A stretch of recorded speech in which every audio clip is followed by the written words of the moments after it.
Alright, so today being day 15, I'll be covering about, or I'll be introducing top-down analysis, and I'll be using this simple diagram because this will guide us, or this will give us the clear picture that of how we'll be doing the top-down analysis when we dive into the real chart. Alright, so without further ado, let me start.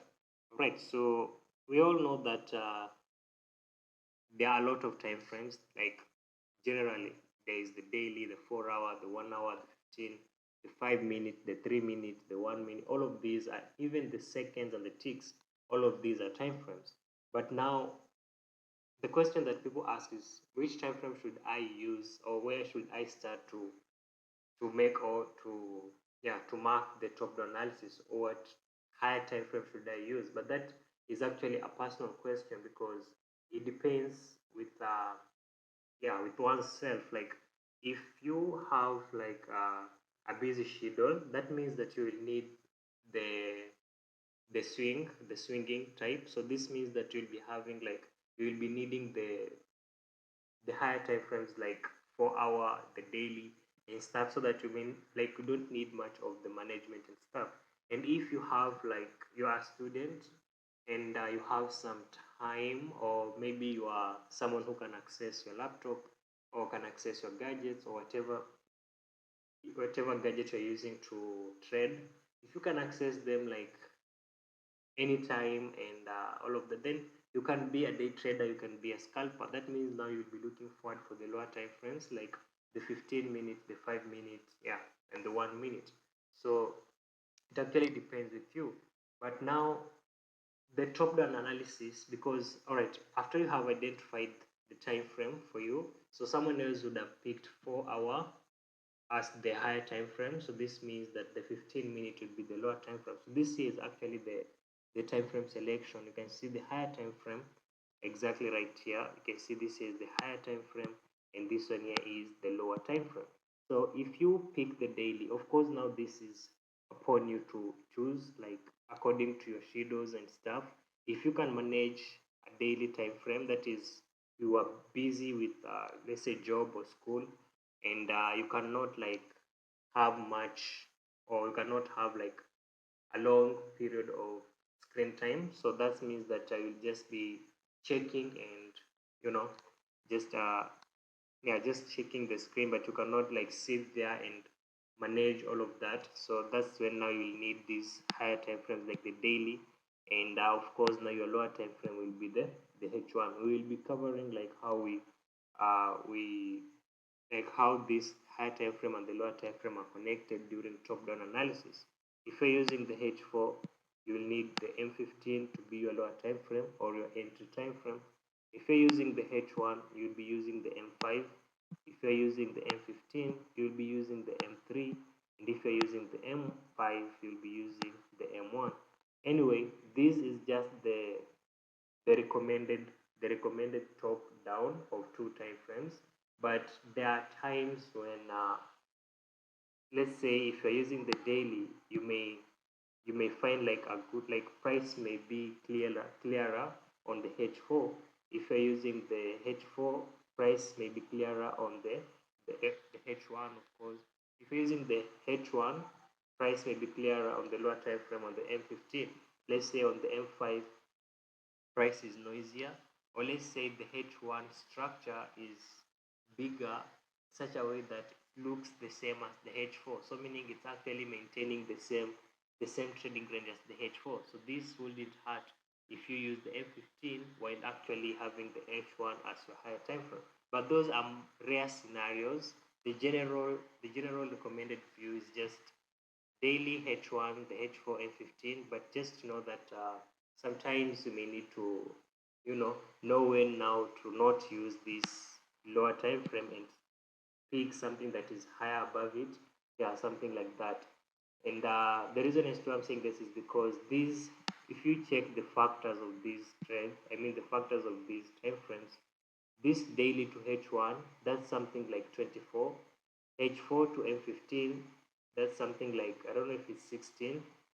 This H1 to M5 is 12. M15 to M3 it's 5. So you can see the factor, it's very like it's ranging. So yeah, that's why. But this is actually the general view, and this is the recommended one. Like this is the one that is mostly used, right? So after that, like I said, I am not the one to tell you which time frame to choose.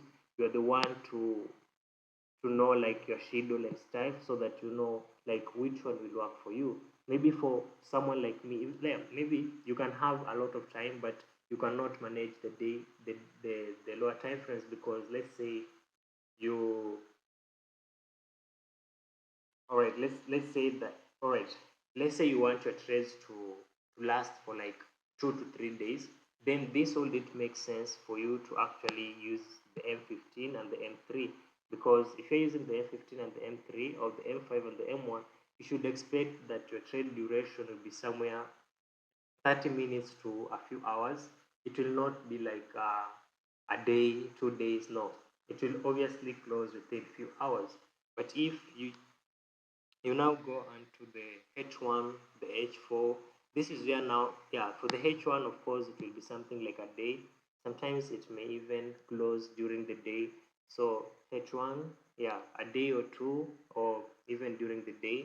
So let's start from the H4. Now from the H4, you should expect your trades to last for like a day. I know there are times it may close, whatever, but yeah, it can even extend towards a week, like a whole week.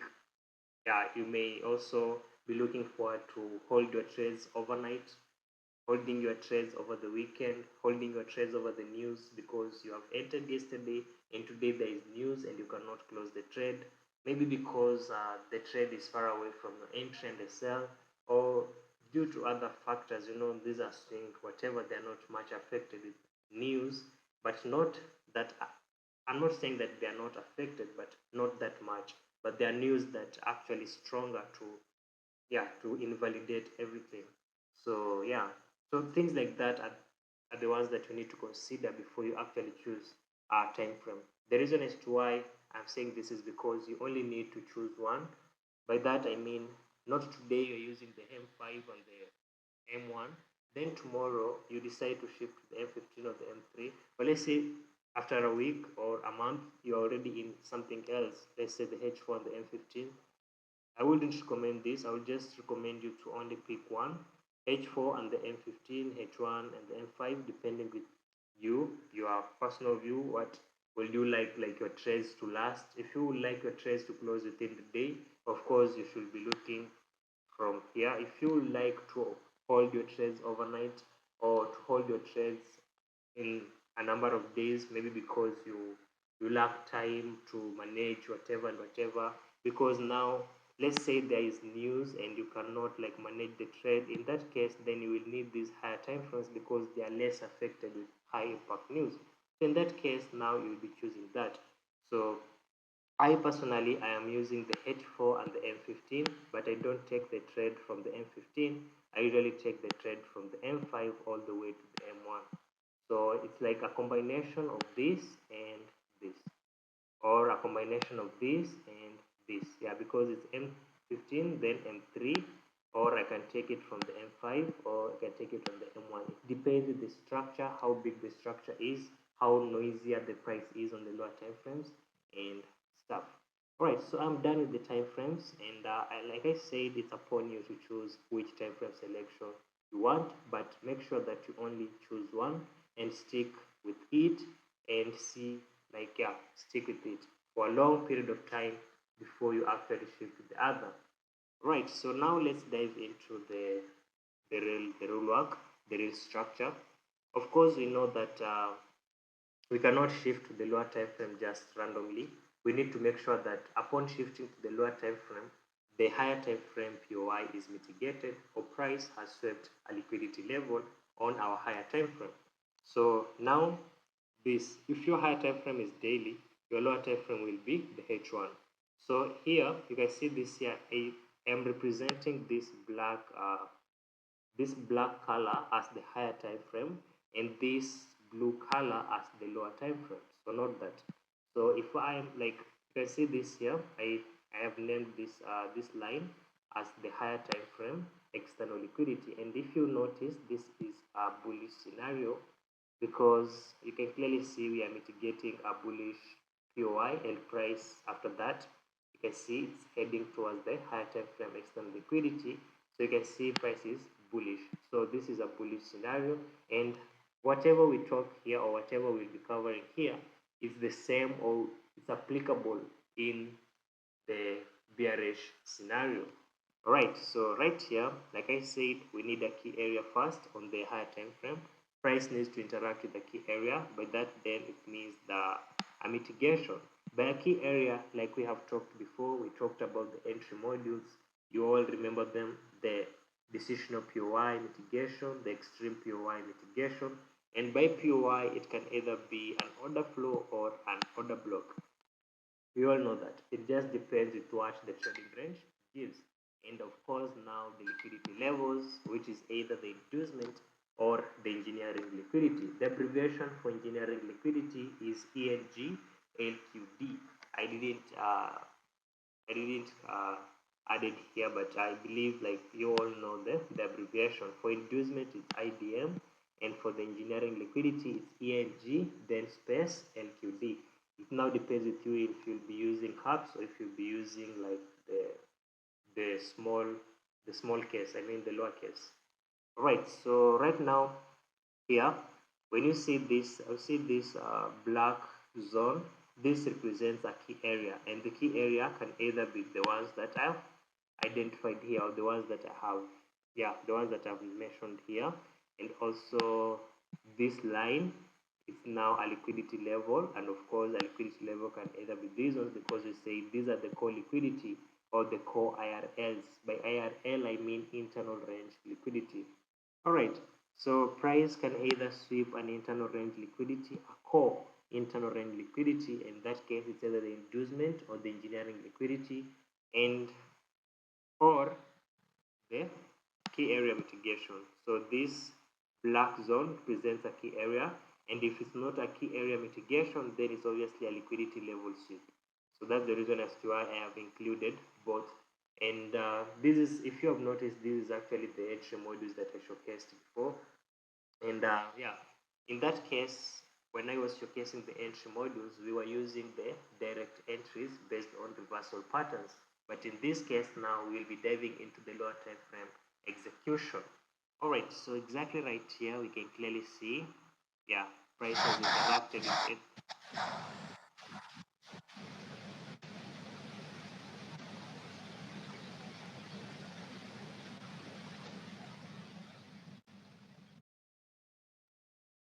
Alright, so price has either swept the liquidity level or mitigated the key area. Right, so once price has done that immediately, or once price has done that on the higher time frame, now that's when you dive or you shift into the lower time frame. So once you shift in the lower time frame, what are you looking? It's obviously a change of character that will give you the possible sign that price is actually reversing. So the change of character in this case, it will not be like the way we have been marking market structure. In this case, it will be in a different Alright, let me showcase how it will be.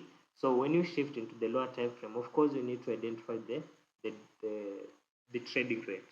I mean, you need to identify the trading range, the current trading range on that lower time frame. Or sometimes you may not even want to do that because like it actually depends also with how structure is. But it's good to actually identify the trading range on the lower time frame so that you know which exactly is the inducement. So exactly right here, when you shift to the lower time frame, you can clearly see price has taken out the inducement. Look, I'm using these lines, but on your side, just know that these lines, I'm using them as price, or another name, like let's say a line chart. So price has taken out the inducement. Then after that, we all know that this one here will now be a confirmed swing point in such a way that if price now reverses and breaks past this, then that would be a bearish break of structure. So right here, price has broke structure to the downside, and this one here was the inducement, but then price created another inducement, and so we shift to the next because we said this need to be the recent formed pullback. And of course, this buy side liquidity is what we call the inducement. So once price breaks past this zone, then that will be the change of character. And remember, this here is the lower time frame inducement, but in this case, it changes its role from being an inducement to being a change of character. And by the way, that happens right after price has mitigated the higher time frame POI. If price has not done that, then that cannot change its role. It only changes its role from being an inducement to being a change of character after price has mitigated a key area or has swept the liquidity level on the higher time frame. So once that happens, you just mark this one here as a coach. So this means that this one here and this one here, they are all same points. And of course, this one here after price has made that break of structure. Then after that, everything now just it's the same like everywhere until price achieves the higher time frame external liquidity. You'll just be trading normally as you usually do, using the direct entries, that is, but using this time frame, that is the M15. So right here, I'm just assuming that the higher time frame is the 4 hour. So this means this one here will be the M15. I'm used to this because this is the one that I've been using, the H4 on the M15. So yeah, so exactly right here, I say the inducement will change its role. And so after that, then the process actually is the same. After that, you should wait for the inducement to be taken out so that you can confirm your swing point. And of course, the inducement is obviously the recently formed valid pullback low, that liquidity, that sell side liquidity in that case, because they are bullish. So this one here will be the inducement. And once the inducement is taken out, of course, we know that's when now we start marking the POIs. And if it's a sweep, we all know that the inducement sweep is an entry module and you can take your buy from there. If let's say now it's not a sweep and price makes a liquidity run past it, then this means that price is looking forward to mitigate or is looking forward for more sell side liquidity. So then price checks out this low and then mitigates the higher time frame POI. In this case, it's an order block. All right, so this here is an order flow. So in this case, if you were to set a buy limit order, you would have set it from this order flow. But let's say there was no any order flow. This means you'll be looking forward to mark the order blocks. So right here you can clearly see this here was the order flow. So right here price would have just if you were to set the buy limit order, you would have set it from here, and obviously you'll be targeting the higher time frame external liquidity. But if you would want a reversal pattern from this, because we showcased these scenarios where price, or we showcase the direct entries based on the same time frame, we usually use the reversal patterns. So after price has mitigated this area, you can wait for a reversal pattern, and once that reversal pattern is created, of course you will place that buy. But the most important thing, don't place your SL on the low of that reversal pattern. Place your stop loss at the low, at this low, or slightly below, and obviously now target that higher time frame POI. I know by doing by placing your SL below here, it will give you a good risk to reward, but like we know, or like we showcased like before, price can just fail that reversal pattern and decide to go down, create another one, so that now it can make that ultimate reversal. It can fail like 2 to 3 reversal patterns before you get that one that will make the ultimate reversal. It's just that you don't know. So why would you risk doing that? And you can still get a good risk to reward, or a reasonable risk to reward, if you just place your stop loss at the safer place and obviously target the external liquidity. I know in this case here it's actually a 5, but you can even spot like a 1:7, a 1:8. Yeah, so there is no need for you to actually want a 1:20, a 1:15, and you can still get a 1:7, a 1:8, but with a safer stop loss. Yeah, so that's something that we all need to practice. Like we should obviously like always be conservative. Like the aggressive, like if you be aggressive, you will lower your win rate. And I know, of course, that may be psychologically messing to some of you, because when you see like your win rate is low, you may be like, this strategy is not working, or you may start doubting your analysis and all of that. But if you start being conservative, this means you'll be increasing your chances of winning, and this keeps your win rate at an average place, such that now the wins and losses, they are balancing themselves, and you are like, oh, all right, they are balancing, and in the long run there's a possibility that I will have, or will merge in positive, and that's what matters, of course, the long run. So yeah, things like that. I usually recommend doing things that will keep your psychology, I mean your trading psychology, intact, and being conservative by placing your stop loss at a safer area. That's something that obviously will keep your psychology intact, because yeah, you have placed your stop loss at a safer place. Of course, after price has done that, it has broke the structure. Now everything is good. Of course, you repeat the same. Price has taken out the inducement, and in this case there is no any order flow, so you'll be looking forward for the order block.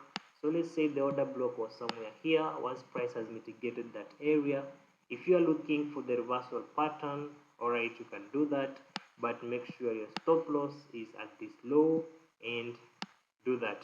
But you can see that there is no need for you to actually look for a reversal pattern, and you will be placing your stop loss right here. You can I usually recommend you placing a limit order, and of course placing now your SL at that safer place. There is no need for you to wait for a reversal pattern, and you will be setting your SL at the same area. But unless if you want to be aggressive, then you can do that. You can wait for the reversal pattern and place your SL below that reversal pattern. But like I said, this is not the conservative way of doing it. This is actually the aggressive way. I know it may work, but in the long run, I think you will be getting more stop out than price going onto your favor, and it's not worth it psychologically. So yeah, again, after that, of course, price creates the, can clearly see break of structure. So you can see the break of structure to the upside. You can see now the process now, it's actually the one that we are used to. The only thing that was to be like, the only concern was from this, after the mitigation and shifting on the lower time frame, the inducement changes its role from being an inducement to the change of character. But after that, it's actually the normal trading. So you can see price broke the structure. This is the minor inducement. We said if it's the minor inducement, then the trading range low is what we call the external liquidity, as well as the major inducement. So if price reverses back and sweeps or grabs this major inducement, then that's okay. And yeah, you can check the entry. In fact, I usually like this kind of entries, because the stop loss is tight, and at the same time it's safe, because you can see your stop loss is tight, and also it's safe because that's a major inducement sweep. And yeah, there is no any safer area than this. Of course, you need to place your sell at the low of this sweep. So once price has swept this external liquidity or this major inducement, and it has created a good reversal pattern, once that reversal pattern, or once that candle has closed, yeah, you place your entry exactly right there. In this case, I don't recommend placing your buy limit order. I know someone else will place a buy limit order on the major inducement and place a stop loss like this. You may never know. Sometimes price may wick like very huge, and we don't know the distance of that wick. So if you place something like that, assuming that price will just wick a little and reverse, then you may end up being stopped out. We don't predict here. We actually react. So in this case, then you will need to, not unless you actually place a bigger stop loss here, then that will be reasonable. But why should you do that? And maybe price may create a reversal pattern here and give you a good risk reward than the one that you have just extended your sell to whatever area you're guessing. So things like this actually do matter when trading. Yeah, and they actually define your overall profit, because someone may be too much aggressive, someone may be too much conservative. And if you be too much conservative, this means your profits will be less. If you be too much aggressive, also it depends. Sometimes price may go into your favor, and sometimes price may keep on stopping you out and stopping you out. And yeah, you all know what happens after that. So right here, after the major inducement is taken out, of course, stop loss below there, and target profit, of course, the higher time frame external liquidity. You can see the process of buying actually continues until the higher time frame external liquidity. So, and by the way, the profit taking is not a must for you to place to make it out to the higher time frame external liquidity. There are times where price, let's say you want your trade to end for, like, you don't want your trade to last for long, then in that case I'll just, yeah, you can have a rule for yourself, maybe a fixed risk to reward of 1:4. Then yeah, you can make that 1:4 and just take, even though you know that price will obviously extend obviously to the extra liquidity, but you just have a rule, a risk management rule, that you will only be taking a fixed RR of 1:4 no matter the case. So yeah, if the 1:4 is achieved, you are out of the trade, or maybe you will be targeting this lower time frame external liquidity. Yeah, and also be doing that. It also depends with you, but obviously the final TP is the higher time frame external liquidity. Again, the process of buying, like I said, it should continue. So in this case, it's a minor inducement, right? So you can clearly see this here is the minor inducement, and this one here is let's say this is the extreme POI or the decisional POI. In this case, this is the minor inducement, so this means this one here is a major inducement. So in this case, if you are to set the limit order, now you will have to have a bigger stop loss, because you will need to extend below this area so that you may cater for that sweep in case price decides to reverse all the way, taking this taking this major inducement, because like we said, we don't know if price will eventually react from this, and this here is a minor inducement. At least if this was a major inducement, then it will make sense for me to place my stop loss exactly at this low, and that you can see the stop loss, of course, will be reduced. It will not be like that large. But if this is a minor inducement, if you want to be conservative, then you will have to extend your stop loss some distance here below the major inducement, or the trading range low, of which is now the major inducement, like we discussed. If you see a minor inducement in a trading range. Anyways, someone else, the conservative ones, they will wait for a reversal pattern here and place their stop loss, of course, below the reversal pattern, and obviously target this area. So that's how, yeah, that's a conservative person. They don't care about the major and the minor. They don't care that the major inducement is more impactful and the minor inducement is more significant, as well as more less significant and less impactful. So this means the chances of it giving wins is low compared to trades that involving the major inducement. The chances of trades involving the major inducement providing you wins, it's high compared to the ones that involve the minor inducement. So things like this actually do matter when trading the lower time frame. And then after that, of course, the process, like I said, continues. So breakout structure, then in this case it's a major inducement, luckily, and also you can clearly see all of this area was an order flow. So of course we all know this is an order flow. The conservative person, of course, will just place the the buy limit order, stop loss, of course, at the low of that order flow, and target this higher time frame liquidity. If the risk to reward is favorable, it's worth it to take. If it's not favorable, then you should not take that trade, not unless you want to take it aggressive and wait for reversal pattern there. Stop loss below the reversal pattern and target this one here just to get that good risk to reward.